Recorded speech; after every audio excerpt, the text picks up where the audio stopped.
quiconque vivant dans une région minière comme l'Abitibi-Témiscamingue est familier avec les chevalements qui se dessinent au-dessus des épinettes, les conversations anecdotiques sur le travail sous terre ou l'engouement pour le prix de l'or. L'industrie minière teinte notre quotidien. Elle fait partie de notre décor et de nos préoccupations depuis la fondation de la région. L'univers minier a donc marqué l'imaginaire de la population, mais a également inspiré la création de plusieurs artistes d'ici et d'ailleurs. À leur manière, les créateurs portent un regard sur l'industrie et rendent compte du bon et du moins bon, du beau et du laid, du métal et de l'humain. Quand on est cardinal, on ne peut pas s'abandonner à la beauté d'un bruissement de palmiers au soleil couchant. Il nous faut un cadre dur et austère contre lequel s'écorcher et maudire ceux qui l'ont plus facile. Je m'appelle Jocelyne Saucier, j'écris du roman, essentiellement du roman, donc je suis romancière et j'ai écrit du roman où le lieu est important, le territoire est important, je pars très souvent d'un lieu. Donc, moi, je vis en Abitibi et j'écris en Abitibi et la plupart de mes romans viennent de l'Abitibi. Sigma, Lapa, Magouzi, Westwood, papa, papa. C'est le fun de faire de la musique avec des noms de mine. Alexandre Castonguay, comédien, natif de Rouyn-Noranda.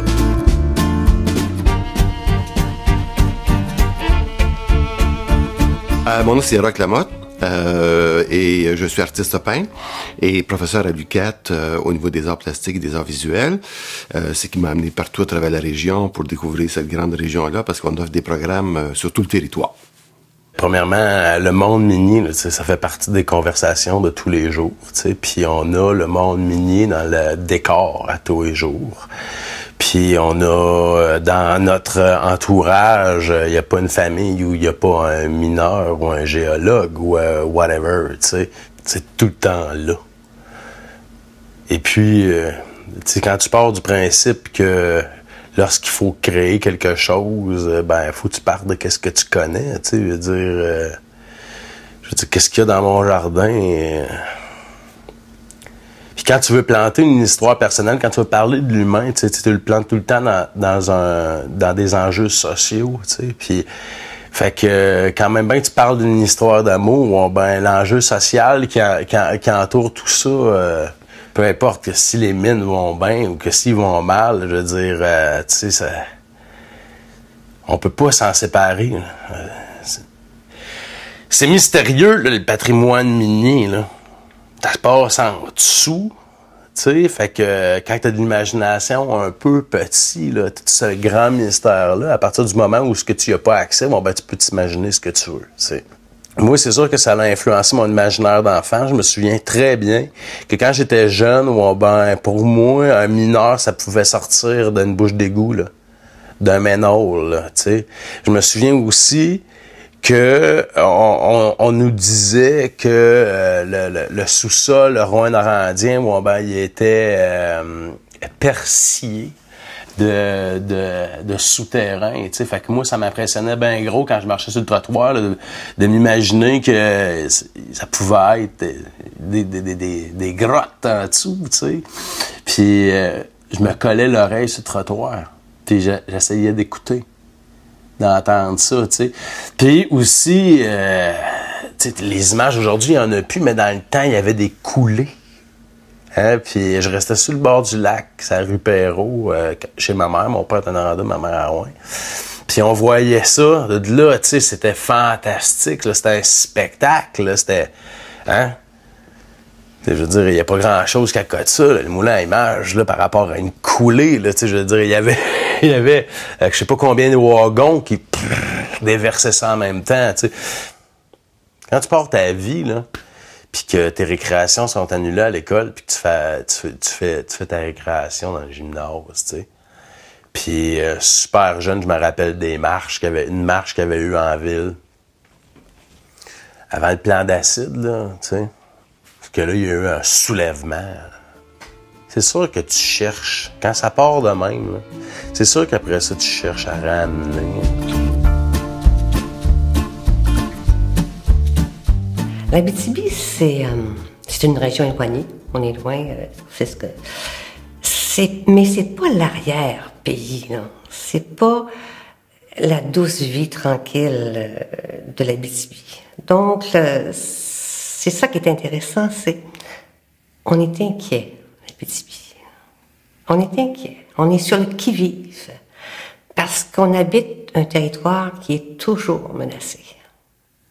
Parce qu'on habite un territoire qui vit de l'exploitation minière, donc notre territoire est menacé. On est toujours inquiet. Si on regarde la littérature qui se fait ici, la littérature abitibienne, on ronfle pas. La littérature abitibienne n'est pas ronflante. On est à l'écoute du monde aussi. Même si c'est une région éloignée, on a le sentiment très profond d'appartenir au monde parce que, du fait de l'exploitation minière, du fait que c'est une région ressource, puis que on dépend du cours mondial de l'argent, de l'or, du bois. Donc, notre économie est toujours up and down, est toujours en dents de scie. Donc, on est à l'écoute du monde parce qu'il faut savoir ce qui se passe dans le monde. J'ai été tentée plusieurs fois de parler des mineurs, mais c'est assez les mines et les mineurs sont assez, pas caricaturés, mais ils sont typés et c'est assez austère, c'est assez dur. Faire un roman qui se passe dans une mine, là. Zola l'a très bien fait dans le Germinal. C'est assez... je ferais pas ça dans une mine comme telle. On n'est pas très romantiques, nous, j'appelle les romanciers là, de l'Abitibi, ceux qui vivent, ou qui vivent à l'extérieur de l'Abitibi, mais qui écrivent sur l'Abitibi. Donc, notre écriture vient vraiment du milieu minier. C'est assez austère. On s'en tient à l'os. On n'en met pas beaucoup de chair, on met pas beaucoup de pages. Il n'y a pas beaucoup de romanciers qui font des livres de 500 pages ici, là. On s'en tient assez à l'essentiel, là, ce que j'appellerais le sucre. Je te dirais que ça, c'était peut-être un petit peu plus négatif, tu sais, le rapport, par exemple, avec la mine, avec tout ça. Parce que dans le milieu, entre autres, centre d'exposition, tout ça, tu sais, il n'y avait pas une exposition là, de monde de la région qui n'avait pas des chevalements de mine étaient là, ou encore les deux cheminées de la mine. Tu sais, que ça a hanté toutes les productions artistiques de tous les artistes d'Abitibi. Les deux fameuses mines, ils apparaissaient toujours à un moment ou l'autre dans leur production. Ça a été plus long un petit peu mon cheminement, si on veut, vers ça. Ça a été plus vers l'an 2000, dans le fond. C'est vraiment là, à force, dans le fond, je te dirais, de circuler dans la région. Parce que, tu sais, moi, j'enseigne à Val-d'Or, j'enseigne à Moche, j'enseigne à La Salle, j'enseigne à Ville-Marie. Donc, la route, je la fais régulièrement.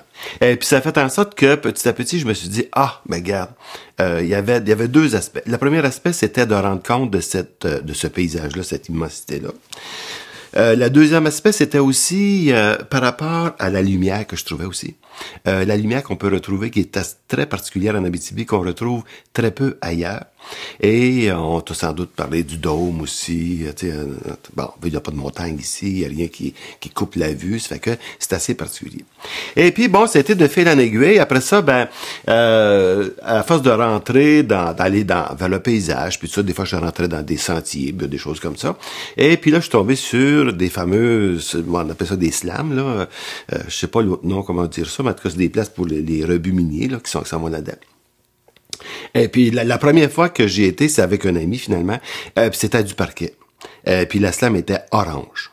Ça fait que ça, moi, ça m'avait comme vraiment là traumatisé. Ben, pas traumatisé, dans le sens que ça m'avait vraiment me dit, hey, on est vraiment dans un autre monde, là. Après ça, là, je me suis dit, hey, là, faut que j'essaie de faire quelque chose avec ça, pour essayer de rendre un peu cette immensité-là aussi de ce paysage-là qui est hors du commun, si on veut.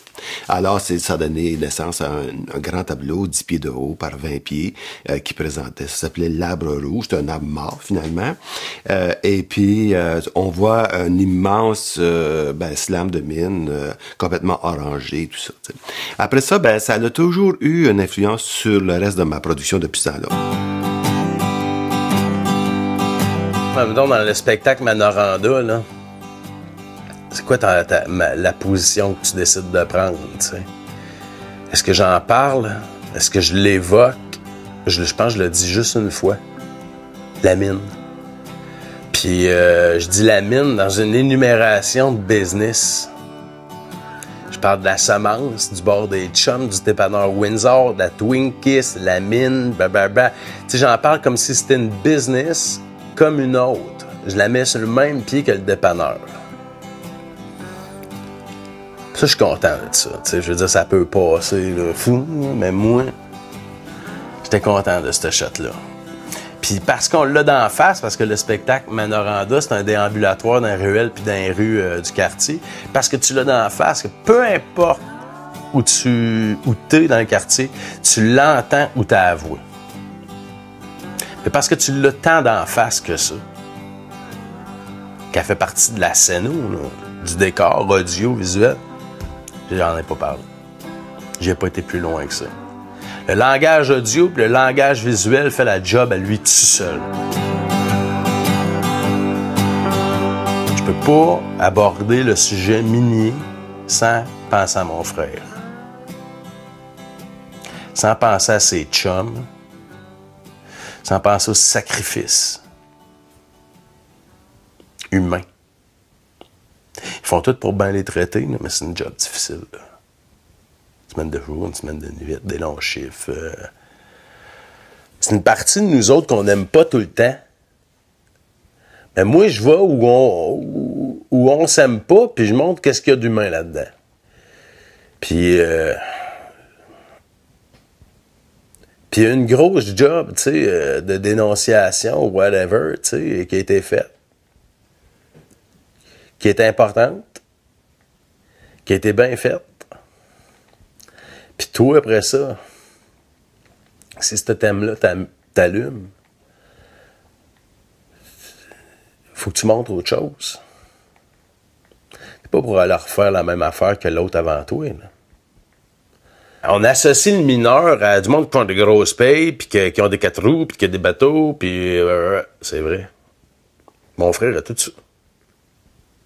Sauf qu'ils sont 4 dans son char pour aller travailler. Ça s'appelle du covoiturage.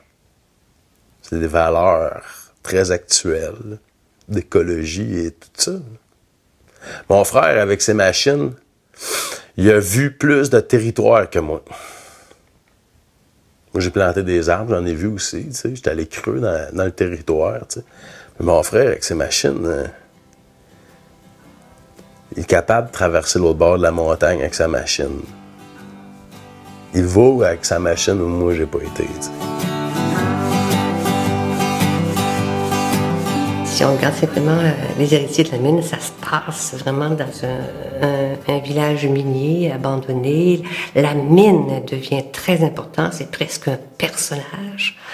Et puis, dans les autres romans, bon, mais on sent quand même, c'est comme, ça fait partie du monde aussi, et ce sont tous des gens qui ont affaire à la nature, c'est sûr, mais à la dureté aussi, à la dureté de la vie. C'est vraiment, on sent vraiment, on sent l'espace, on sent ces gens-là qui habitent, on n'est pas beaucoup ici, hein, on est très peu, une population très clairsemée sur un grand territoire, donc on a beaucoup d'espace et on a, du fait qu'on a l'espace puis qu'on n'a pas à disputer notre espace vital à quelqu'un qui est en face de nous, qu'on a quelqu'un qu'on a dans notre face, là. Donc, du fait qu'on dispose d'un grand espace vital, ça donne un sentiment de liberté et un sentiment de puissance de vie.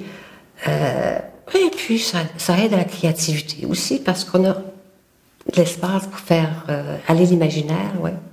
Il y a un grand danger à vouloir faire de notre région plus belle qu'elle ne l'est, là, parce que les gens qui vont venir ici vont dire, mais mon Dieu... non, moi, ce que je me suis promenée beaucoup avec mes livres, surtout avec mon dernier livre, là, les 3 dernières années, et j'ai eu beaucoup à parler de l'Abitibi, à présenter l'Abitibi. Et puis, ce dont j'ai parlé surtout, c'est l'esprit qu'il y a ici, de liberté, les grands espaces et la jeunesse. Moi, je trouve que le grand avantage de vivre en Abitibi, c'est de vivre dans une région jeune, sans tradition. Allez dire ça en Europe, où ils ont des siècles et des siècles d'histoire. Mais moi, ce que j'aime de cette région-là, c'est justement sa jeunesse, son absence de tradition, et le sentiment que tout est à faire encore, qu'on peut encore tout faire. C'est ce que j'aime, c'est ce dont j'ai parlé surtout quand je parlais de l'Abitibi. C'est l'esprit qu'il y a ici. Si vous allez simplement à Kirkland Lake, là où il y a un monument dédié aux mineurs, il y a rien de tel qui est fait en Abitibi. Il y a une explication historique à ça, c'est parce que d'une part, les Abitibiens francophones catholiques sont venus ici pour cultiver la terre et ils ont été encouragés par l'Église et l'État à continuer à travailler la terre. L'Église ne voulait pas qu'ils aillent dans les mines parce qu'ils allaient y perdre. Ils considéraient que le travail de la terre était le travail du Canadien français. Et aussi le fait que les mines appartenaient à des puissances étrangères, donc canadiennes, américaines, donc anglophones. Donc ils se sont pas identifiés aux mines, ils sont allés dans les mines après la grande grève, là, ils sont allés. Alors que du côté nord de l'Ontario, ce sont des gens qui parlaient la langue des propriétaires de la mine. Le paysage, c'est quelque chose qui est en changement. Veut pas. Hein, c'est quelque chose qui se transforme tout le temps. Bon, là, évidemment, c'est une transformation rapide et forcée par l'industrie. Sauf que ça n'a jamais été mon intention de partir en guerre contre les industriels et puis ces grandes entreprises-là. Au contraire, je trouve que c'est une source d'économie dans la région. Puis je pense que, bon, personnellement, il faut faire avec d'une certaine façon. Il y a toujours moyen, bien sûr, de faire plus attention à l'environnement, c'est sûr. Là. Mais il reste que c'est un peu ça. Ça fait que c'est un peu dans cet esprit-là. Vois-tu? Puis même... depuis quelques années, je touche un peu moins vraiment à la dimension, je te dirais, industrielle, puis la dévastation du paysage. Je le vois plus d'une autre manière. Comment ça bouge le paysage, comment ça change, comment que se promener dedans, dans le fond. Puis qu'est-ce que j'essaie de faire, c'est d'amener les gens dans ce paysage-là, en faisant encore des grands tableaux. Et en même temps, d'avoir jamais de perspective, si on veut. Hein, fait que donc, il n'y a pas d'effet de profondeur vraiment donné, sauf par le jeu de la lumière, des formes et des choses comme ça, qui amènent un côté aussi de modernité. Puis c'est un peu là-dessus que mon travail se développe là, de plus en plus, parce que j'aime beaucoup l'histoire de l'art. Fait que mes tableaux font souvent référence aussi à des périodes de l'histoire de l'art. Ils sont rares, les artistes, dans le fond, qui ont pas touché d'une manière ou d'une autre là, au paysage, à la mine, aux effets, c'est quand même assez rare. C'est assez rare. Tu sais, parce que veut pas, c'est une source quand même, bon, comme je disais, l'architecture, les paysages que ça offre par la suite, la destruction, faudrait dire, des paysages. Après ça, tout le côté des galeries des mines, il y en a qui sont intéressés à ça. Avec son père était mineur, d'ailleurs, elle faisait des grands tableaux. C'était comme des gisements, finalement. Tu sais, dans des coupes de roc, où ce que tu voyais tout la structure, là, finalement, de la pierre. Fait que, tu sais, c'est comme, c'est fluide, ça y touche, mais c'était plus une sorte d'utiliser un peu cette imagerie-là, qui était nouvelle, que nous donnait finalement, là, la mine, pour pouvoir produire, finalement. Ce que j'ai fait par rapport au quartier du Vieux-Noranda, tu sais, tout ça, ben, c'est peut-être le résultat de ces années-là, là, à développer la réflexion, parce que, tu sais, je veux dire, c'est pas un monde où sans contradiction ou sans où il y a absence de débat, là, tu sais, fait que Après ça, ben c'est ça, tu sais, tu te dis, est-ce que je prends parti comme citoyen ou comme artiste, c'est quoi ma job? Tu sais, puis comme artiste, moi, j'ai choisi que je ne jugeais personne. Tu sais, on défend un personnage. Mon engagement, moi, c'est de montrer l'humanité qu'il y a dans le business. C'est géré par des êtres humains. Puis des fois, on déshumanise le monde minier. C'est mes frères et sœurs humains qui runnent ça. Fait que quand ça fait pas plaisir à la collectivité, là, c'est comme si la collectivité, des fois, se séparait de ça. Comme si on n'avait pas une responsabilité. Parce qu'à un moment donné, c'est ça, tu sais, quand tu connais les mineurs, quand tu connais les dirigeants aussi, quand t'as rentré, parce que, tu sais, avec le temps, j'ai eu des petits contrats, tu sais, puis tout ça, puis j'ai pu les rencontrer. Je suis allé même dans le cadre de mon travail, tu sais. Puis aussi, je veux dire, parce que ça n'a pas toujours fonctionné comme je le voulais, là, ma carrière, là, je me suis ramassé dans un poste de technicien dans un laboratoire minier, là. Là, j'étais sur le terrain, là, puis pas dans le cadre d'Alexandre le comédien, mais Alexandre le technicien. Tu sais, fait que j'y suis allé. Là, t'arrêtes d'imaginer. Là, t'es là pour vrai. C'est le caractère humain qui ressort tout de suite, là. C'est pas juste une business cotée en bourse, là. C'est loin d'être une business cotée en bourse là, quand t'es deux pieds dedans. Là. Les mineurs, quand ils sortent de terre, là, où l'image, le cliché qu'on a avec la face noire, tout ça, là. Pour moi, c'est un maquillage. J'aurais le goût, avec les grosses bottes, le gros coat, le gros casque, tu sais. J'aurais le goût de leur faire comme un nez de clown noir, mais en caillou. Comme un petit caillou noir, là, avec la face maquillée, là.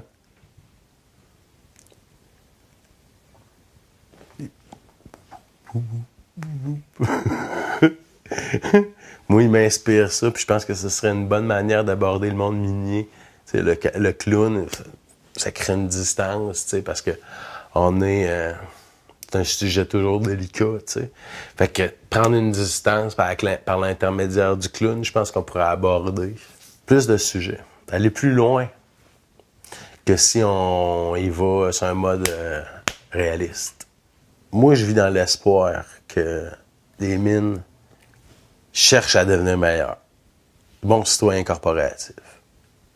Je pense que c'est juste le reflet de qui on est. Moi, je pense que qu'en Afrique, si la mine, si elle agit mal, il n'y a pas rien qu'elle qui agit mal dans ce pays-là. Puis je pense que c'est une responsabilité planétaire de voir, tu comprends-tu, à ce que les choses aillent mieux là, tu sais.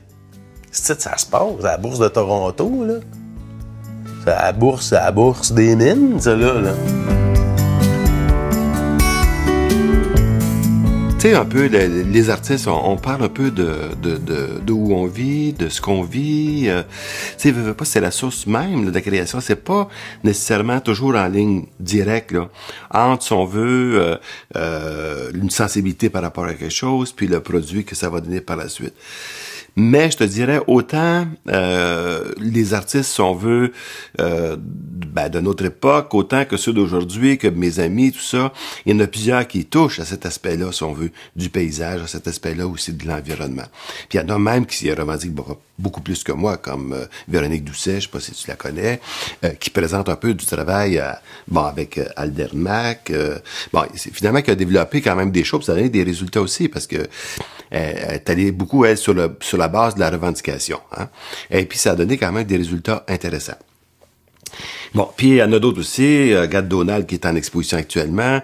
À INF1, c'est la mine, finalement. C'est vraiment toute l'architecture de la mine, avec des ours mêlés à ça, des arbres morts. Veux pas, tu sais, on a tous touché d'une manière ou d'une autre, là, je te dirais, tu sais, de ça. Puis pour la plupart, je te dirais, on trouve pas ça laid. Tu sais, c'est parce que c'est des architectures quand même complexes. Hein? Juste regarder le Noranda ici. J'ai pas cette fibre-là, moi, politique, là, tant que ça, par rapport au secteur minier, à l'environnement, à ci, à ça. C'est comme si c'est pas, j'ai pas de, autant, tu sais, que dans mon quotidien, je dois faire très attention à mon environnement pour pas des déchets, bon, tout ce rapport-là. Sauf que ça, c'est comme, c'est là, ça existe, ça fait vivre, bon, les régions, notre région principalement. Tu sais, l'importance de ton environnement, ton architecture, ça marque tout le temps. Tu sais, là, on peut pas faire ici Notre-Dame-de-Paris, on l'a pas. Hein? Puis c'est pas... Tu peux la faire peut-être en carte postale, mais tu pourras pas la faire... Tu n'auras pas le même senti, le même rapport avec que si tu la côtoies à tous les jours, si on veut. Fait que donc, c'est un peu ça, tu sais, c'est là, c'est présent, puis c'est vivant. Voilà.